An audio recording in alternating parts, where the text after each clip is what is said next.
విచ్చేసిన పాత్రికేయ మిత్రులందరికీ నమస్కారం అండి. స్టేజ్ మీద ఉన్నటువంటి పెద్దలకి, అలాగే మా ఫిలిం ఛాంబర్ నిర్మాత మండలి అధ్యక్షులు ప్రసాద్ గారికి. వారిని చూస్తుంటే నాకు హాలీవుడ్ హీరో కనపడతారు ఇప్పుడు.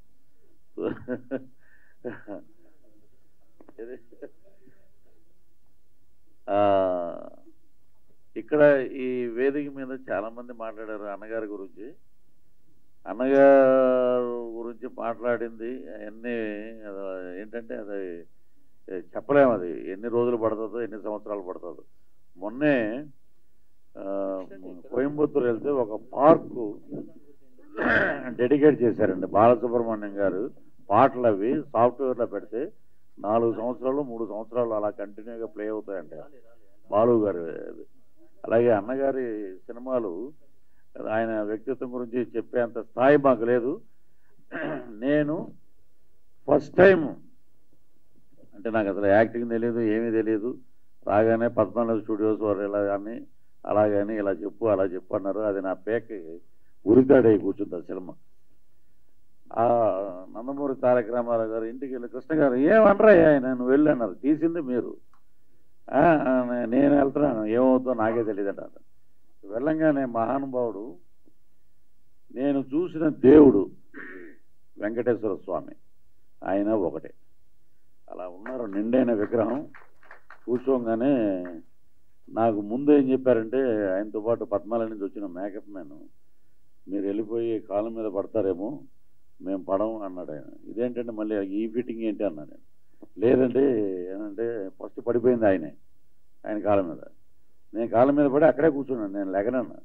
అంటే బ్రదర్ మీరు లెగండి అని వారు తోటి దిగిన ఫోటో నాకు ఇప్పుడు త్రిపులారికి ఆస్కార్ అవార్డు వచ్చింది, అప్పుడే వచ్చింది నాకు. ఆస్కార్ అవార్డు గ్రహీత అప్పుడే నేను.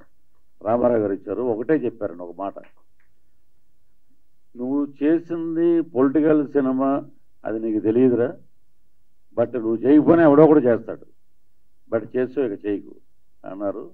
ఆయన కాళ్ళకు దండం పెట్టి బొట్టు పెట్టి గౌరవనీయులైన తమ్ముడు పృథ్వీరాజుకి ఆంధ్రప్రదేశ్ ముఖ్యమంత్రి రామారావు గారు రాయినదేనా రాసిచ్చారు. అప్పుడు ఆయన అపోజిషన్లో ఉన్నారు. ఆయన అంటే ఆయన ఎంత కాన్ఫిడెన్సో చూడండి, మళ్ళీ నేనే సీఎం అని.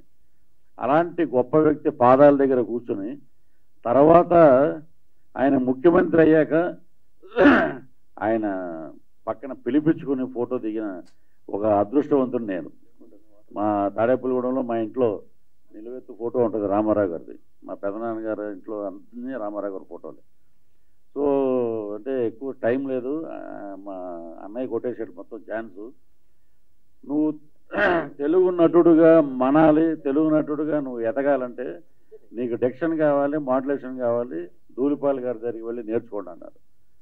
ధూళిపాల్ గారు, నేను గమ్మునే సైలెంట్గా ఉన్నా. ఆయన ఒక మాట అన్నారు అప్పుడు, దానవీర సూరకర్ణ సినిమా మీ నటులందరూ ప్రాక్టీస్ చేస్తే ఒక్కొక్కళ్ళు ఒక్కొక్క బ్రహ్మాండమైన స్టేజ్లోకి వెళ్తారు. దాంట్లో ఉన్న డిక్షన్ మాడ్యులేషన్ అన్ని క్యారెక్టర్లు మీరు నేర్చుకోండి, పైకి రండి అని చెప్పిన మహానుభావుడు. ఆయనతోటి నేను బ్రహ్మాండంగా భోజనం కూడా చేసిన అన్నగారితో పాటు. అవి చాలండి నా జీవితంలో, ఇంకా వేరే ఏం అక్కర్లా. ధూళిపాల గారి దగ్గరికి వెళ్ళి నేర్చుకున్నావా అని అడిగి మరలా ఒక 15 రోజుల తర్వాత అబిడ్ సెంటర్కి వెళ్తే వాడిని పిలవండి రమ్మనండి లోపలికి అని చెప్తే వెళ్ళి అనమాట. ఒక్క లైన్ చెప్పేస్తానండి అని చెప్పండి.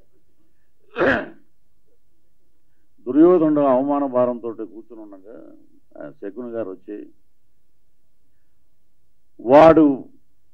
వాడు పేరు ధర్మరాజు, సోదరి పెనువేపవిత్తు, వ్యసనపరుడు.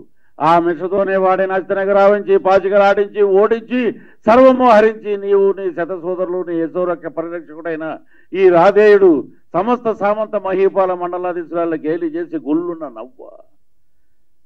నా చరిత్ర భారతీయ ఇతిహాస పుటములపై సువర్ణాక్షములతో లిఖింపబడినట్ల పగ తీర్చనిచు నేను నీ మేనమామ శకుడినే కాను, నీ తల్లి గాంధారీదేవి తోబుట్టిన వాడినే కాను.